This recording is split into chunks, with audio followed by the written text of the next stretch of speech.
భారీ వర్షాలకు భద్రాద్రి కొత్తగూడెం జిల్లా అశ్వారావుపేట మండలంలోని పెద్దవాగు ప్రాజెక్టు గల్లంతైంది.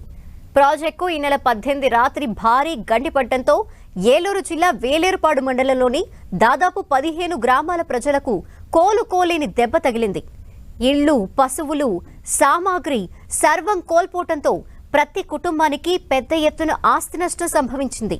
దాదాపు 1000 కుటుంబాల పరిస్థితి అగమ్య గోచరంగా మారింది. అయితే పెదవాగు ప్రాజెక్ట్ గండికి కారకులెవరు? రెండు తెలుగు రాష్ట్రాల నడుమ ఉన్న ఈ ప్రాజెక్ట్కి భారీ గండిపడి పెద్ద ఎత్తున నష్టం వాటిల్లటానికి బాధ్యులెవరు? ఈ గండిపడటానికి ఆంధ్రప్రదేశ్ ప్రభుత్వ నిర్లక్ష్యమే కారణమా, లేక తెలంగాణ ప్రభుత్వ ఏమరపాటు కారణమా? ఇప్పుడు ఈ ప్రశ్నలు ఇరు రాష్ట్రాల ప్రజల మెదళ్లని తొలుస్తున్నాయి. దీనిపై ఒక లుక్కేద్దాం.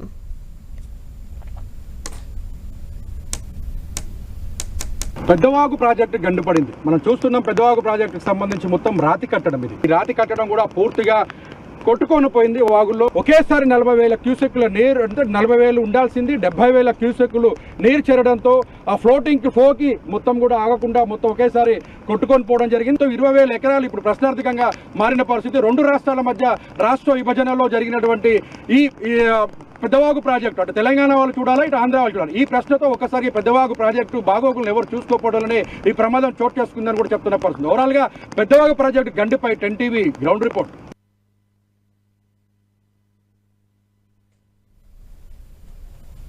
1982లో నిర్మించిన ఈ ప్రాజెక్ట్ ని తర్వాత వచ్చిన ప్రభుత్వం సరిగ్గా పట్టించుకోలేదని ఆరోపణలున్నాయి.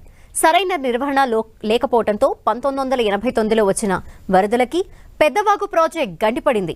ఆ తర్వాత ప్రాజెక్ట్కి మరమ్మతులు చేయడానికి 3 సంవత్సరాలు పట్టింది. తిరిగి ప్రాజెక్ట్ 1992 నుంచి 1993లో అందుబాటులోకి వచ్చింది. తాజాగా 35 ఏళ్ల తర్వాత వరద బీభత్సంతో పెదవాగు ప్రాజెక్ట్కి మరోసారి గండిపడింది.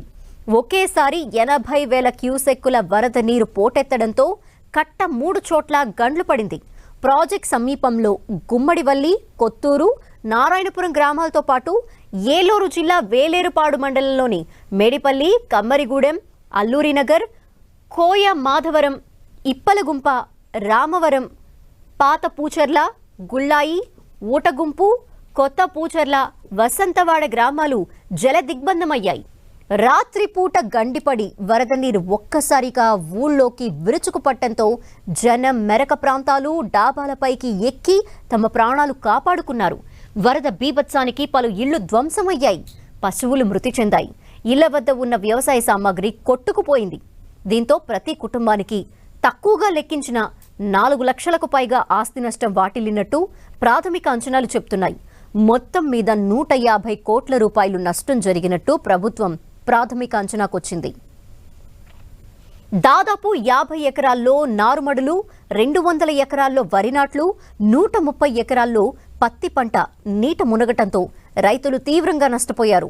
వరద తాకిడికి రోడ్లు దెబ్బతిన్నాయి. దెబ్బతిన్న రోడ్ల మరమ్మతులకు 1,14 లక్షల రూపాయల వరకు ఖర్చవుతుందని రోడ్లు, భవనాల శాఖ ప్రాథమిక అంచనా వేసింది. ఇటు దెబ్బతిన్న గ్రామాల్లో తెలంగాణ మంత్రి తుమ్మల నాగేశ్వరరావు, ఏపీ మంత్రి పార్థసారథి పర్యటించారు. బాధితులందరినీ ఆదుకుంటామని భరోసా కల్పించారు. అయితే ఇరిగేషన్ అధికారుల అలసత్వమే గండికి కారణం అంటున్నారు రైతులు. సకాలంలో ప్రాజెక్ట్కి మరమ్మతులు చేపట్టి శ్రద్ధ తీసుకునుంటే ఇలాంటి పరిస్థితి వచ్చేది కాదని ఆవేదన వ్యక్తం చేస్తున్నారు.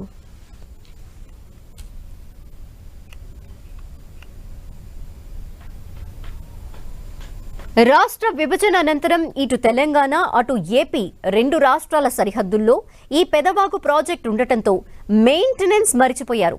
1989లో ఈ ప్రాజెక్ట్ ఆనకట్ట తెగిపోయింది. తాజాగా 35 ఏళ్ల తర్వాత భారీ వర్షాలు, వరదల వల్ల ప్రాజెక్ట్ ఆనకట్టకు మరోసారి గండిపడింది. దీనిపై మరింత సమాచారం మా ప్రతినిధి సైదులు అందిస్తారు. తెలంగాణ, ఆంధ్ర సరిహద్దు ప్రాంతాల్లో ఉన్న పెద్దవాగు ప్రాజెక్టుకు ఈ నెల 18న గండిపడింది. ఒకటి కాదు 3 చోట్ల గండిపడడంతో ఒక్కసారి ఈ ప్రాంతం మొత్తం పెద్దవాగు ప్రాజెక్టు మొత్తం కూడా వచ్చినటువంటి నీరంతా కొట్టుకుపోయిన పరిస్థితి. మొత్తం పంట పొలాలు కూడా నీట మునిగినాయి. మనం చూడొచ్చు 10TV ఎక్స్క్లూజివ్గా అందిస్తుంది. గండి ఎలా పడింది, ఎలా కొట్టుకుపోయింది, ఈ ప్రాంతం అంతా కోతకు ఎలా గురైంది అనేది మనం 10TV ఆన్ స్క్రీన్ మీద చూడొచ్చు. మనం చూస్తున్నాం విజువల్స్లో మొత్తం 3 గేట్లను పెద్దవాగు ప్రాజెక్టుకు సంబంధించి 3 గేట్లను కూడా ఏర్పాటు చేశారు. ఆ 3 గేట్లకు సంబంధించి కూడా మొత్తం ఇక్కడ 40 TMCల నీరుకు సంబంధించి కూడా ఉంటుంది. 40,000 క్యూసెక్ల నీరు ఈ ప్రాంతంలో నిల్వ చేసుకునే అవకాశం ఉంది. అయితే ఒక్కసారిగా 70,000 క్యూసెక్ల నీరు రావడంతో అధికారులు, ఎక్కడైతే ఇరిగేషన్ సంబంధించిన అధికారులు ఇక్కడ ఉంటారో అధికారులు ఎవరు కూడా ఆ 3 గేట్లకు సంబంధించి కూడా పూర్తి స్థాయిలో ఎత్తకపోవడం వల్ల అధికారుల నిర్లక్ష్య ఫలితంగా మనం చూడొచ్చు. పెద్ద ప్రాజెక్టుకు సంబంధించినటువంటి కనెక్టివిటీ ఉన్నటువంటి గండి మొత్తం కూడా కొట్టుకుపోయిన పరిస్థితి. పెద్ద స్థాయిలో కూడా మొత్తం మట్టంతా కొట్టుకొని గండి పడడంతో ఈ ప్రాంతం పూర్తిగా నీట మురిగింది. ఈ ప్రాజెక్టు కింద దాదాపు కంటే ఈ ప్రాజెక్టు పూర్తిగా గోదావరి రివర్కు సంబంధించినటువంటి బోర్డు దగ్గర పూర్తిగా పరిధిలో ఈ పెద్దవాగు ప్రాజెక్టు ఉంటుంది. గోదావరి రివర్ బోర్డుకు సంబంధించినటువంటి అధికారుల పర్యవేక్షణ కావచ్చు, ఇరిగేషన్ శాఖకు సంబంధించిన అధికారుల పర్యవేక్షణ లేకపోవడంతో పూర్తి స్థాయిలో ప్రాజెక్టు ధ్వంసమైందని కూడా చెప్పుకోవచ్చు. మొత్తం ఇక్కడ ఉన్నటువంటి ప్రాంతం ఈ ప్రాజెక్టు కింద దాదాపుగా పూర్తి స్థాయిలో ఆంధ్రాకు సంబంధించి 80%, తెలంగాణకు సంబంధించి 20%, మొత్తం 100%లో 80% షేర్ మొత్తం కూడా ఏపీ ప్రభుత్వానికి సంబంధించిన బాధ్యత, మెయింటెనెన్స్ కూడా చూడాల్సింది ఉంది. కానీ ఇక్కడ మటుకి తెలంగాణ రాష్ట్ర విభజన తర్వాత రాష్ట్ర విభజనలో భాగంగా ఉమ్మడి ఖమ్మం జిల్లాలో ఉన్నటువంటి కుక్కునూరు, వేలేరుపాడు ప్రాంతాలు తెలంగాణను వీడి ఆంధ్రప్రదేశ్లో కలిసిన తర్వాత ఈ ప్రాంతం మొత్తం కూడా నిర్లక్ష్యానికి గురైందని కూడా స్పష్టంగా కనిపిస్తుంది. ఎందుకంటే ఈ ప్రాంతం పూర్తి స్థాయిలో కూడా నీట మునిగింది. 1989లో నాటి ముఖ్యమంత్రిగా ఉన్న జలగం వెంగళరావు ఈ ప్రాంతంలో ఈ ప్రాజెక్టుకు సంబంధించి నిర్మాణం చేశారు. 89లో ఈ ప్రమాదం అంటే మొత్తం 84లో 85లో ఈ ప్రాంతంలో పెద్దవాగు ప్రాజెక్టుకు సంబంధించి కూడా నాటి జలగం సీఎంగా ఉన్న జలగం వెంగళరావు ముఖ్యమంత్రిగా ఉన్న సమయంలో ఈ ప్రాజెక్టుకు సంబంధించి కూడా పూర్తి స్థాయిలో శంకుస్థాపన ప్రారంభోత్సవాలు కొనసాగించారు. 1989లో ఈ ప్రాజెక్టుకి తొలిసారి గండిపడింది.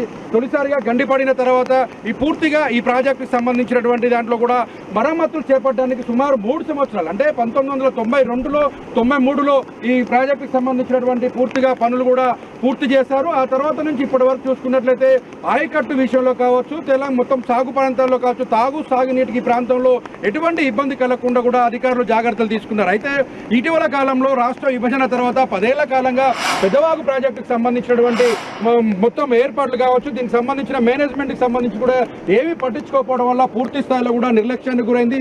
సుమారు ఇక్కడ 40 మంది లస్కర్లు ఉండేవారు. 40 మంది లస్కర్లు కూడా లేకపోవడం, ఈ ప్రాంతంలో పూర్తి స్థాయిలో పర్యవేక్షణ కరువవడంతో ఈ ప్రాజెక్టు మెయింటెనెన్స్ కూడా నిధులు కేటాయించారని కూడా చెప్తున్నప్పటికీ మెయింటెనెన్స్ సంబంధించినటువంటి లెక్కలు కూడా పూర్తి స్థాయిలో అధికారులు చెప్పలేని పరిస్థితి. ప్రవాసాలకు సంబంధించినటువంటి ఈ ప్రాంతం ముప్పు ప్రాంతాలకు సంబంధించిన ప్రజలకు ఎలాంటి సహాయ సహకారాలు అందిస్తారన్నది కూడా స్పష్టంగా ఈ ప్రాంతానికి ఎలాంటి హామీలు అమలు చేస్తారన్నది కూడా ఎదురు చూస్తున్న పరిస్థితి. ఎందుకంటే ఈ ప్రాంతం ఏజెన్సీ ప్రాంతం కావడంతో ఈ ప్రాంతంలో ఆసక్తిగా అంటే ఈ ప్రాంతం ప్రజలు మొత్తం తీవ్ర ఇబ్బందులు, ముప్పు ప్రాంతాల ప్రజలు ఇబ్బందులు పడే అవకాశాలు కనిపిస్తున్నాయి. గండిపట్టంతో 15 గ్రామాల ప్రజలకు కోలుకోలేని దెబ్బ తగిలింది. దాదాపు 150 కోట్ల రూపాయల నష్టం వాటిల్లినట్టు ప్రభుత్వం అంచనా వేసింది. దీనిపై మరింత సమాచారం మా ప్రతినిధి సైదులు అందిస్తారు. పెద్దవాగు ప్రాజెక్టు గండిపడి దాదాపు 15 గ్రామాల్లో మొత్తం కూడా తీవ్ర నష్టాన్ని చేకూర్చిందని చెప్పుకోవచ్చు. ప్రస్తుతం మనం పెద్దవాగు ప్రాజెక్టుకు సంబంధించి గుమ్మడి వెళ్ళేటువంటి ప్రధాన రహదారి దగ్గర ఉన్నాం. మనం చూడవచ్చు ఈ ప్రాంతంలో పూర్తిగా పెద్దవాగు ప్రాజెక్టుకు దాదాపుగా వచ్చిన 70 TMCల నీరు ఒక్కసారి రావడంతో మొత్తం కట్టలు ఏవైతే కూడా తెగిపోయిన పరిస్థితి మనం చూడవచ్చు. పంట పొలాలకు సంబంధించి కూడా పూర్తిగా ఇసుక మెటలేసింది. విద్యుత్ స్తంభాలు, విద్యుత్ ట్రాన్స్ఫార్మర్ సంబంధించి కూడా మనం విజువల్స్లో ఎక్స్క్లూజివ్ చూడవచ్చు. ఈ ప్రాంతం మొత్తం కూడా దాదాపు 15 గ్రామాలకు సంబంధించి 40 ట్రాన్స్ఫార్మర్లు కూడా నీట మునిగిన పరిస్థితి. విద్యుత్ స్తంభాలు 100ల సంఖ్యలో కూడా నేల కూరిన పరిస్థితి అయితే కనిపిస్తుంది. పూర్తిగా వీటిపైన ప్రత్యేక దృష్టి సారించాలని కూడా ఇప్పటికే మంత్రి తుమ్మల నాగేశ్వరరావు కూడా సమీక్షా సమావేశం నిర్వహించడం జరిగింది. దాదాపుగా లక్షల రూపాయలు అంటే దాదాపు కోట్ల రూపాయలకు సంబంధించినటువంటి పంట పొలాలకు సంబంధించి పూర్తిగా నష్టం చేకూర్చిందని చెప్పుకోవచ్చు. దాదాపుగా ఏపీలో 16,000 ఎకరాలు, అదేవిధంగా తెలంగాణ అంటే ఖమ్మం ఈ అశ్వరావుపేట జిల్లాకు సంబంధించిన పూర్తి స్థాయిలో కూడా 2,000 ఎకరాలు మొత్తం కూడా 16,000 ఎకరాల్లో కూడా పంట నీట మునిగింది. మనం విజువల్స్ లో చూస్తున్నాం. మొత్తం ట్రాన్స్ఫార్మర్లే తిరిగి మొత్తం కొట్టుకొని పోయే పరిస్థితి వచ్చిందంటే దాని వరద తీవ్రత ఏ స్థాయిలో ఉందనేది కూడా మనం అర్థమవుతుంది. ఇది ఒక రైతుకు సంబంధించిన పంట పొలం. ఈ పంట పొలానికి సంబంధించి కూడా మొత్తం నీట మొత్తం కూడా మట్టి అదేవిధంగా రాళ్ళు కూడా మొత్తం మేట వేసిన పరిస్థితి ఉంది. ఎక్కడ కూడా పంట తిరిగి చేతికొచ్చే పరిస్థితి కూడా లేదని కూడా ఈ ప్రాంత రైతులు ఆవేదన వ్యక్తం చేస్తున్న పరిస్థితి అవుతుంది. ఇప్పటికే వ్యవసాయ శాఖ మంత్రి తుమ్మల నాగేశ్వరరావు సమీక్ష సమావేశం నిర్వహించడం ఈ ప్రాంత ప్రజలకు సంబంధించిన పంట నష్టానికి సంబంధించి పూర్తి స్థాయిలో కూడా అధికారులు అంచనా వేయాలి.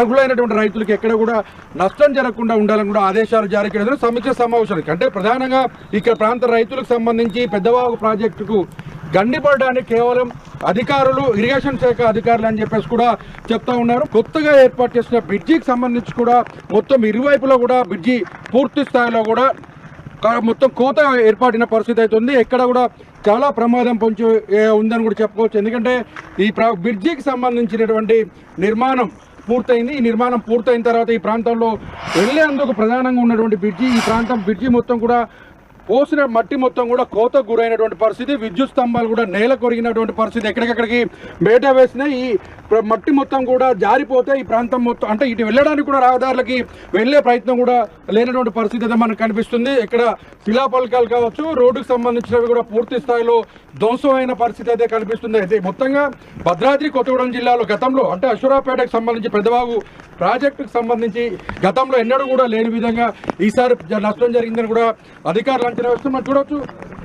ఏ స్థాయిలో పూర్తిగా ప్రాజెక్టు దగ్గర మొత్తం వెళ్లేందుకు వేసినటువంటి మట్టి పూర్తిగా కొట్టుకొని పోవడంతో పాటు మొత్తం కూడా గుంటలు పడిన పరిస్థితి, చాలా ప్రమాదభరితంగా ఉన్నటువంటి పరిస్థితి మనకు కనిపిస్తుంది. మొత్తం కోతకు గురైనటువంటి మట్టిని కూడా మనం చూస్తూ ఉన్నాం. మొత్తం పంట పొలాలు కూడా మొత్తం ఇసుక మేటలు వేసిన పరిస్థితి అయితే స్పష్టంగా కనిపిస్తుంది. ఈ ఘటనతో దాదాపు 15 గ్రామాల ప్రజల మాత్రం తీవ్రంగా నష్టాన్ని మిగిల్చిందని కూడా చెప్పుకోవచ్చు. అధికారుల నిర్లక్ష్యం, లష్కర్లు లేకపోవడంతోనే 25,000 ఆయకట్టు ఆధారిత వ్యవసాయ కుటుంబాలు రోడ్డున పడాల్సి వచ్చిందని రైతులు ఆరోపిస్తున్నారు. 3 ఏళ్లుగా ప్రాజెక్ట్ గేట్లకు మరమ్మతులు చేయాలని విజ్ఞప్తి చేసినా అధికారులు పట్టించుకోలేదంటున్నారు రైతులు. స్థానిక పరిస్థితులపై మరింత సమాచారం మా ప్రతినిధి సైదులు అందిస్తారు. ప్రమాదం ఎప్పుడైనా చోటు చేసుకుందా, అసలు ఇక్కడ ఏం జరిగింది, ఆ రోజు జరిగినటువంటి ఘటన అధికారులు ఎలా స్పందించారు అడిగి తెలుసుకునేందుకు గ్రామస్తులు ఉన్నారు. మీరు చెప్పండి, అసలు ఏం జరిగింది పెద్దవాగు ప్రాజెక్ట్ మొన్న జరిగినటువంటి ఘటన అంటే పెద్దవాగు తెగిపోవడానికి ప్రధాన కారణం మీరు ఏమనుకుంటున్నారు? ఇక్కడ గేట్ల దగ్గర వర్కర్స్ అనేది ఆయమన్న వర్కర్స్ అనేది లేరండి. లేకపోవటం వల్ల ఈ సంవత్సరం కూడా తెగిపోవటం జరిగిందండి. కనీసం గవర్నమెంట్ అయినా మరి ఉన్న ఇరిగేషన్ ఏ గారు కానీ జీ గారు కానీ పొద్దున్న ఇప్పుడు వార్తలు వస్తున్నాయి టీవీలో తుఫాన్ అని చెప్తుందండి. కనీసం ఏ గారు కానీ జే గారు కానీ ఒక రోజు ముందు వచ్చి ఈ గేట్లు పనిచేస్తున్నాయా లేదా అనేసి అవగాహన కూడా వచ్చి చూసుకోలేని పరిస్థితిగా ఏర్పడిందండి. ఏ గారు జే గారి వర్కర్లు పట్టించుకునే పరిస్థితిలో మా ప్రాజెక్టు తగ్గటం జరిగిందండి. ఇది 2వసారి అండి. మీరు చెప్పండి, మొత్తం ఈ ప్రాజెక్టు కట్ట తెగిపోవడం వల్ల ఎన్ని ఎకరాలకు నష్టం జరిగింది, అసలు అధికారులు ఏమంటున్నారు? అధికారుల నిర్లక్ష్యం వల్లనే ఈ ప్రాజెక్టుకి గండి పడటానికి కారణమండి.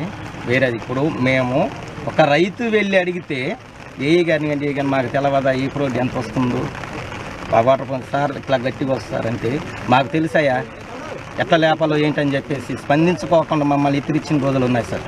ఏది వాళ్ళ కారణం వల్లే ఇవాళ 2 మండలాల జనాలు ఇవాళ విధనంగా వచ్చేసి రోడ్ల మీద పడ్డారు సార్.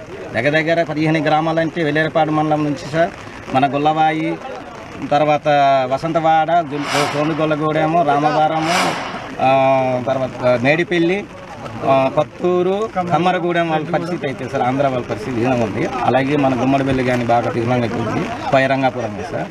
ఈ నిర్లక్ష్యం వల్ల మేము ఆల్రెడీగా పెద్దబాగ ప్రాజెక్టులో జూన్ నెల నుంచి 5 మీటర్ల వాటర్ ఉంది సార్. అప్పటికే వాళ్ళు కనీసము జైలీలు వచ్చి కానీ చూసింది లేదు, దాన్ని స్పందించింది లేదు. దాని వచ్చి కనీసం ఈ ప్రాజెక్టు గేట్లని ట్రైల్ వేసింది కానీ లేదు సార్ ఇప్పటివరకు. మీరు చెప్పండి, ప్రధానంగా 2 రాష్ట్రాల సరిహద్దులో ఉండడం వల్లనే అధికారులు కానీ ప్రభుత్వాలు కూడా పట్టించుకోవద్దని విమర్శలు చేస్తున్నారు. నిజమేనది? అది నిజమేనండి. ఒకటి అధికారులు ఇక్కడ ఒక 5,000 ఎకరం ఏమో మన తెలంగాణలో ఉంది, మిగతాది 20,000 ఎకరం కూడా ఆంధ్రాలో ఉంది. ఈ ఆంధ్రాలో ఎక్కువ సాగుబడి ఎక్కువ ఉంది, ఆ తెలంగాణలో సాగుబడి తక్కువ ఉండటం వల్ల అధికారుల నిర్లక్ష్యం కూడా ఇందులో ప్రధాన కారణంగా ఉంది. కేవలం అధికారుల నిర్లక్ష్యం స్పష్టంగా కనిపిస్తుంది. పదే పదే వాగు ఉధృతి పెరుగుతుంది, పెద్దవాగుకు నీరు చేరుతున్నాయని చెప్పినప్పుడు కూడా కనీసం స్పందించలేదు. రైతులు చెప్పేదాన్ని కూడా మాకు తెలుసు నన్ను ధిక్కరించడం వల్లనే 2 లాకులు ఎత్తకపోవడం వల్లనే ఈ ప్రమాదం చోటు చేసుకుందని కూడా ఇక్కడ రైతులు చెప్తున్నారు. పెద్దవాగు ప్రమాదం గురించి రాష్ట్ర నీటిపారుదల శాఖ మంత్రి ఉత్తమ్ కుమార్ రెడ్డి సమీక్ష నిర్వహించారు. పెద్దవాగు ప్రాజెక్టు గండి పడిన తీరుపై అధికారుల్ని అడిగి తెలుసుకున్నారు. పెద్దవాగు ప్రాజెక్టుకి గండి కారణంగా సుమారు 150 కోట్ల రూపాయల మేర నష్టం వాటిల్లినట్టు అంచనా వేశారు. పెద్దవాగు పరిసరాల్లో మంత్రి వ్యవసాయ శాఖ మంత్రి తుమ్మల నాగేశ్వరరావు పర్యటించారు. రైతుల్ని పరామర్శించిన మంత్రి పెద్దవాగుని కాపాడుకుంటామని హామీ ఇచ్చారు.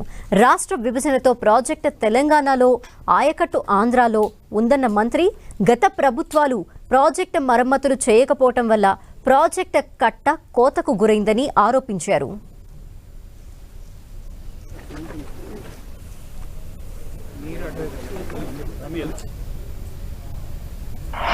ప్రాజెక్టుకు మరమ్మతులు చేయడంతో పాటు నష్టపోయిన ప్రతి రైతుని ఆదుకుంటామని చెబుతున్న మంత్రి తుమ్మలతో మా ప్రతినిధి సైదులు ఫేస్ టు ఫేస్. మనతో పాటు తుమ్మల గారు చెప్పండి, జనరల్ గా పెద్దవాగు ప్రాజెక్టు చాలా కాలం తర్వాత గండిపడింది, చాలా అపార నష్టం జరిగింది, ఎట్లా అంచనా వేస్తుంది? చాలా బాధాకరం. అధిక వర్షాలు, అనుకోని వరద ఒక భాగం, తర్వాత ఇక్కడ ఉన్నటువంటి అధికారుల పర్యవేక్షణ, దాని జరిగినటువంటి వానకు ముందు జరిగినటువంటి ఆపరేషన్ ఏ రకంగా జరిగిందో నేను అధికారులను అడిగి తెలుసుకున్న తర్వాత నిర్ణయానికి వస్తాను. అంటే ప్రధానంగా పెద్దవాగు ప్రాజెక్టు తెలంగాణ కావచ్చు, ఆంధ్ర సరిహద్దు ప్రాంతంలో ఉంది, ఇద్దరు కూడా పర్యవేక్షణ కరువైందని కూడా ఇక్కడ చెప్తున్న పరిస్థితి అవుతుంది. ఎలా ఉండొచ్చు. ఇది 80% ఆంధ్ర ప్రాజెక్ట్. ఇది మనది కేవలం మన భూభాగంలో ఉందనే కానీ మనకి 3,000-4,000 ఎకరాలే మనకి ఆయకట్టు ఉంది. కాబట్టి దీని మెయింటెనెన్స్లో కూడా 2 ప్రభుత్వాలు 80% ఆంధ్ర ప్రభుత్వం చూసుకోవాలి, 20% మన రాష్ట్ర ప్రభుత్వం చూసుకోవాలి. అందుట్లో కూడా ఆ ప్రభుత్వం నుంచి సహకారం అందలేదు అనేది అధికారులు చెప్తున్నారు. ఏదేమైనా కలెక్టర్ గారు నివేదిక వచ్చిన తర్వాతనే మాట్లాడారు. ఇప్పటికీ ఏపీ ప్రభుత్వంతో మాట్లాడారు, ఇక్కడ ఉన్న రైతులకి ఆపరేషన్స్ వరకు మాట్లాడాము. ఆ రోజు చీఫ్ సెక్రటరీ నీరబ్ కుమార్ కూడా చెప్పి రెస్క్యూ ఆపరేషన్ మన ఎస్పీ గారు మంచి సాహసంతో ఇన్ టైం చేయటం మూలాన 40 మంది ప్రాణాలు కాపాడగలిగారు. వెంటనే కలెక్టర్ గారు కూడా వచ్చారు, కానీ అప్పటికే పరిస్థితి విషమించింది. ప్రాజెక్టు మొత్తం కూడా 3-4 కిలోమీటర్ల కట్ట మీద నుంచి వరద ప్రవహించడం మూలాన ఇక్కడ కూడా వచ్చింది. ఈ చివరి భాగం ఇక్కడ కూడా పొర్లిందంటే ఎంత వాల్యూమ్ వచ్చింది ఏంటి అసెస్ చేసిన తర్వాత మాట్లాడతాం. అంటే జనరల్ గా ముప్పు ప్రాంతాల ప్రజలకు ఏం చెప్తున్నారు? గోదావరి వరద ఉధృతంగా పెరుగుతున్న పరిస్థితితో గోదావరి వరద వల్ల ఏ రకమైనటువంటి ఇబ్బంది లేదు. జిల్లా యంత్రాంగం, కలెక్టర్ గారు పూర్తి బాధ్యత తీసుకున్నారు. దానికి కావాల్సిన అరేంజ్మెంట్స్ అవసరమైతే ఇవాళ కానీ రేపు కానీ వాటిని కూడా పరిశీలిస్తారు. ప్రాజెక్టుకు సంబంధించి కూడా తుమ్మల నాగేశ్వరరావు మొత్తం పర్యవేక్షించడంతో పాటు ఇక్కడ ఉన్న రైతులతో కూడా మాట్లాడే ప్రయత్నం, ఎందుకంటే పెద్ద ఎత్తున కూడా పంట నష్టం అయితే జరిగింది. పంట నష్టం జరగడంతో ఇక్కడ ఉన్న రైతులు మాత్రం తమకు న్యాయం జరగాలని చెప్పేసి కూడా ఆందోళన వ్యక్తం చేస్తున్నారు. పెద్దవాగు ప్రాజెక్టు పైన ఇప్పటికే ప్రతిపక్ష పార్టీలు విమర్శల జల్లు కురిపిస్తారు. తిరిగి విమర్శలు జల్లు కురిపిస్తే దాంతోపాటు అక్కడ ఉన్నటువంటి అధికార పార్టీకి సంబంధించినటువంటి అధికారులు కావచ్చు, దీనికి మంత్రులకు సంబంధించి కూడా పూర్తి స్థాయిలో విచారణ చేపట్టి ఈ కారణం ఎవరైతే ఉన్నారో వారిపైన చర్యలు తీసుకుంటారని కూడా ఇప్పటికే ఆదేశాలు జారీ చేసింది.